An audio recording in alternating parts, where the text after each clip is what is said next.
Hola, buenas noches compañeros y maestro. Mi nombre es Stephanie Pérez, soy del grupo de Pedagogía 5601 y esta tarde les voy a hablar de la intervención estatal en la economía de la educación, qué son los ingresos públicos y su relación con la educación, egresos públicos y su distribución en la educación, qué es el gasto corriente de infraestructura y gasto social y las fuentes de financiamiento y su aplicación en las nuevas políticas educativas.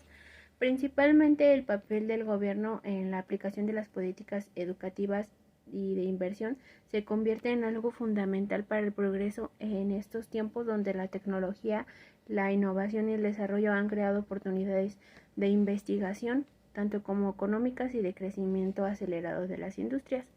En México, la inversión eh, en la educación por parte del gobierno representó en el 2018 un 17% del presupuesto total de los años de escolarización obligatoria, y el cual pareciera que es un número relevante. Sin embargo, esta partida dista mucho al de otros países. De hecho, es menor en una tercera parte en promedio de lo que invierten otros países de la OCDE, según el estudio del panorama educativo en 2018 por parte de esta misma organización. El gasto público total en la educación se constituye por aportaciones realizadas desde cada uno de los tres niveles de gobierno: federal, estatal y municipal. Este gasto, a su vez, se distribuye entre los diferentes tipos educativos por los que se encuentra conformado nuestro sistema educativo nacional. El Instituto Mexicano para la Competitividad, el IMCO, analizó el proyecto de presupuesto de egresos de la Federación, lo que es el PPEF, que significa el proyecto de presupuesto de egresos de la Federación. El PPEF del 2023 considera que 945.011 millones de pesos para la función de la educación, que comprende la prestación de los servicios educativos en todos los niveles, en general los programas de actividades y proyectos relacionados con la educación preescolar, con la primaria, secundaria, media superior, técnica, superior y posgrado, y servicios auxiliares de la educación en cualquier ente público del gobierno. Esto equivale al 3% del PIB.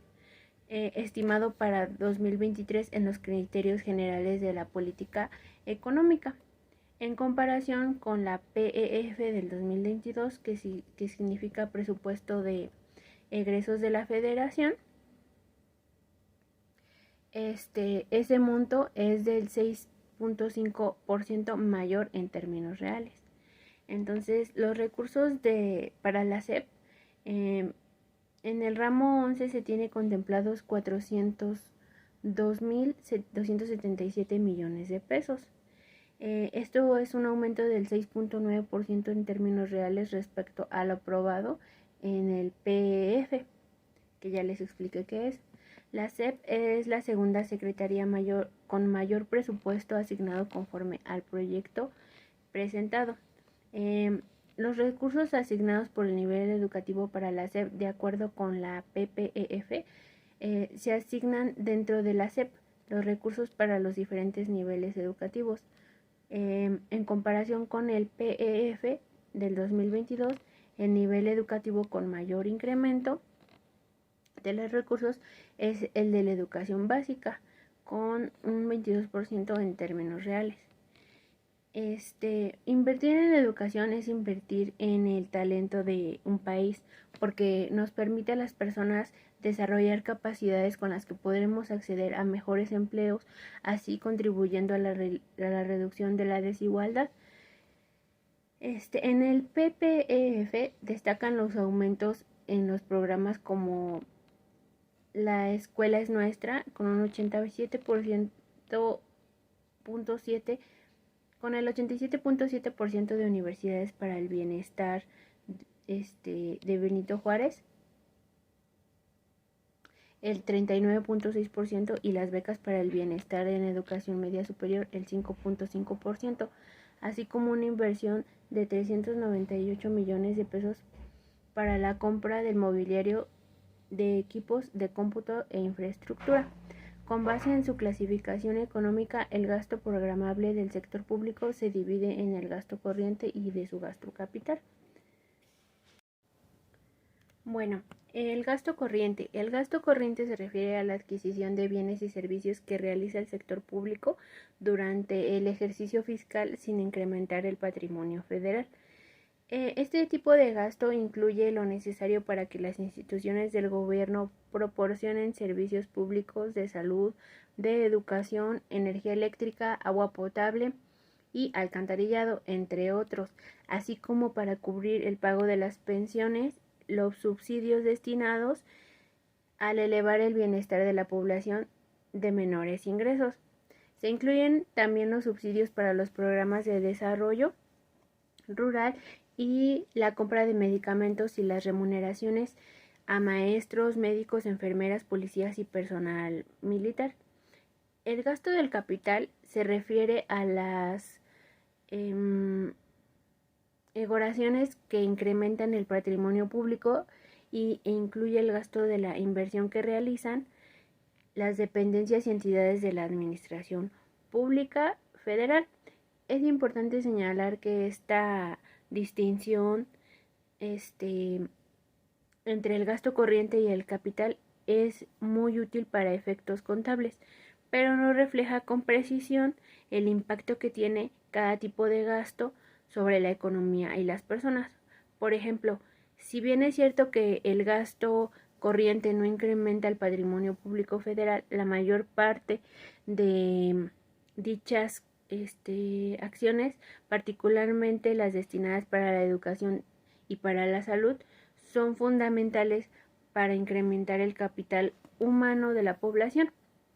Destacan también los programas de desarrollo social con los que buscan mejorar oportunidades y la calidad de vida de algunos grupos con carencias y rezagos. Asimismo, una parte importante de la inversión que impulsa el sector público no se lleva a cabo directamente desde el gasto capital, sino a través de esquemas de inversión pública y privada, como los proyectos de infraestructura productiva de largo plazo de inversión condicionada con los contratos a largo plazo y los proyectos para la prestación de servicios. Bajo estos esquemas, el sector privado financia y construye y opera los activos con los cuales se suministra un bien o un servicio cuyo costo se cubre con un gasto de corriente del sector público. En este caso se encuentra, por ejemplo, los esquemas de producción independiente de la energía eléctrica, en donde la inversión está realizada por una empresa privada que cuenta con un contrato a largo plazo para suministrar electricidad, por ejemplo la CFE, en donde el pago por dicho suministro corresponde a un gasto corriente. Bueno, la educación se financia principalmente con los ingresos internos obtenidos mediante impuestos nacionales. Sin embargo, las políticas fiscales nacionales son a menudo insuficientes para generar suficientes ingresos. Las organizaciones de la sociedad civil luchan en favor de un sistema fiscal justo. En virtud del derecho internacional de los estados, tiene la obligación de utilizar al máximo los recursos disponibles para hacer realidad el derecho a la educación. Incluso cuando los recursos en un estado son limitados, este está obligado a dar prioridad a determinadas obligaciones inmediatas, tales como la introducción de la educación de la primaria gratuita y a garantizar la educación de todos sin discriminación, ya que el artículo 3 de la Constitución indica que tenemos derecho a una educación laica y gratuita y obligatoria. Asimismo, el Estado está obligado a proporcionar progresivamente la gratuidad de la enseñanza secundaria superior y a mejorar continuamente la calidad de la educación. Esto significa que se debe de tomar medidas progresivas para la realización plena del derecho a la educación que les comentaba ahorita y no debe de adoptar medidas regresivas. Esto quiere decir que pues no debe de estar ahora sí que no debe de estar en decadencia, sino que al contrario tiene que ir evolucionando. Para aplicar de forma eficaz el hecho de que la educación y los estados deben velar por esta parte, que haya suficiente presupuesto nacional y que se destine a la financiación de la educación y que el dinero se utilice de manera eficaz, equitativa, para garantizar así que la educación sea para todos y corregir las desigualdades. Las declaraciones internacionales, por ejemplo, la declaración de Compiègne en el 2011, reconocen que los estados deben asignar por lo menos el 6% de su PIB o al menos 1% de sus presupuestos nacionales a la educación para así alcanzar una mejor calidad de vida y de estudio para todos. Bueno, pues eso es todo de mi parte. Espero que me hayan comprendido acerca de cómo se relaciona nuestros impuestos con la educación también. Y bueno, pues los dejo.